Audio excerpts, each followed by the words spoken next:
Hello students, welcome again. Today we discuss about urea. What is urea? Why we need urea? Pertinent properties of urea.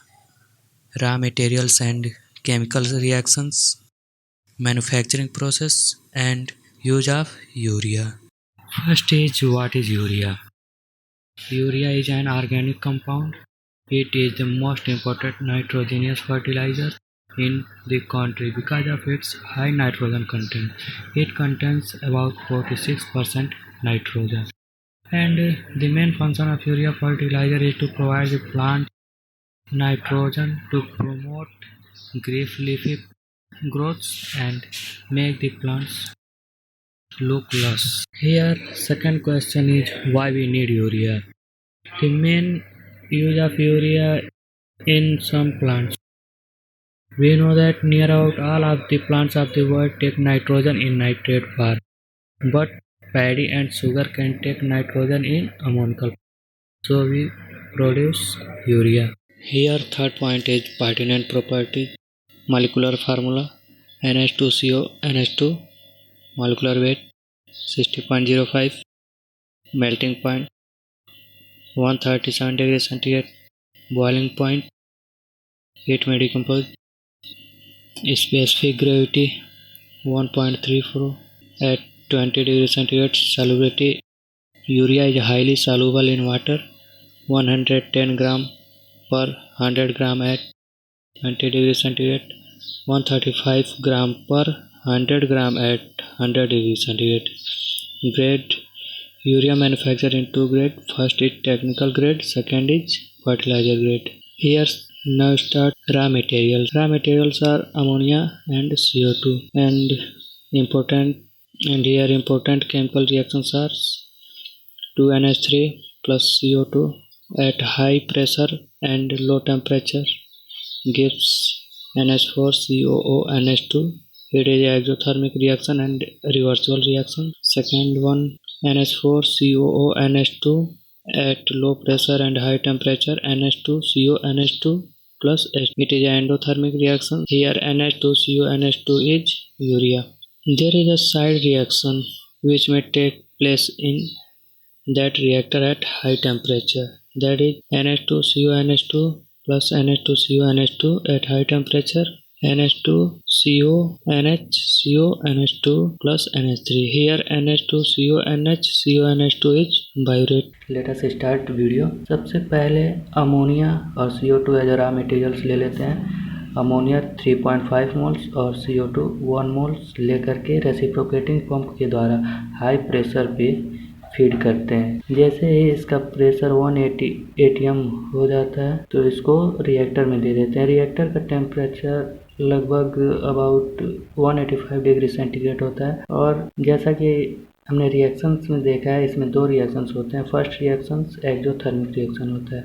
जैसे ही ammonia और CO2 यहाँ पे react करते हैं, reactor में ammonium carbamate का formation होता है और ये एक्सोथर्मिक रिएक्शन है तो इसलिए हीट इवॉल्व होता है, हीट निकलता है यहाँ से.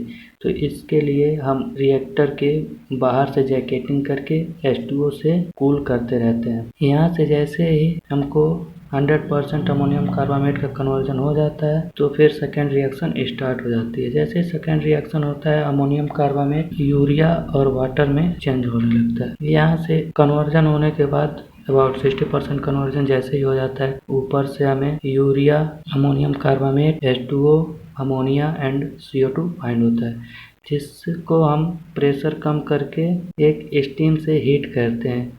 ऐसा इसलिए हम करते हैं कि जो भी इसमें अमोनियम कार्बामेट है वो डिकम्पोज हो जाए और डिकम्पोज हो करके अगेन अमोनिया और CO2 में कन्वर्ट हो जाए. क्योंकि हमको प्रोडक्ट में केवल यूरिया की मात्रा इंक्रीज करना है, ammonium carbamate, H2O, ammonia, CO2 and other all of the products उसको कम करना है. जैसे ही प्रेशर कम करके और टेम्परेचर बढ़ा करके फ्लैट ड्रम में देते हैं, यहाँ पे अमोनियम कार्बामेट, अमोनिया और CO2 में ब्रेक हो जाता है और इसको अगेन हम प्रेशर हाई करके अमोनिया एंड CO2 को रिएक्टर में दे देते हैं और यहाँ से प्राप्त यूरिया, अमोनियम कार्बामेट कुछ अमाउंट में रह जाता है और H2O इसको अगेन लेके आते हैं, थोड़ा सा हीट करते हैं, फिर इसको 1 atm पे कर देते हैं, प्रेशर बहुत ही कम कर देते हैं। इससे अगेन एक फ्लैट ड्रम में देते हैं। यहाँ पे भी जो भी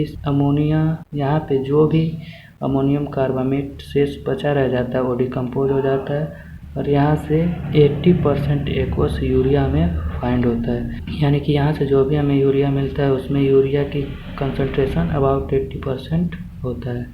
अब इसको अगेन हीट करके एक वैक्यूम इवापोरेटर में ले जाते हैं जहाँ पे प्रेशर 60 सेंटीमीटर Hg होता है। यहाँ पे इस वैक्यूम इवापोरेटर से हमें अबाउट 99% मोल्टन यूरिया फाइंड होता है, जिसे एक पंप के द्वारा प्रीलिंग टावर के टॉप पे ले जाते हैं और वहाँ से यूरिया को एक बकेट के द्वारा स्प्रे करते हैं, जिससे हमें यूरिया के प्रिल्स फाइंड होते हैं।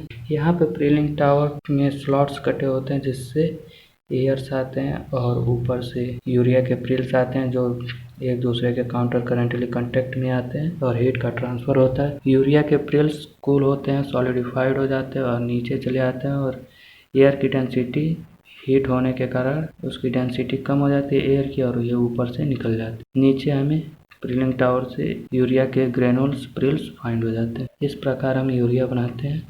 फ्लैट ड्रम से जो भी अमोनियम कार्बामेट के डिकम्पोज होने से अमोनिया और CO2 फाइंड हुई होती है, उसको अगेन हम हाई प्रेशर पे करके रिएक्टर में दे देते हैं, जिससे again as a raw material use हो जाता है। Students, our last topic is use of urea.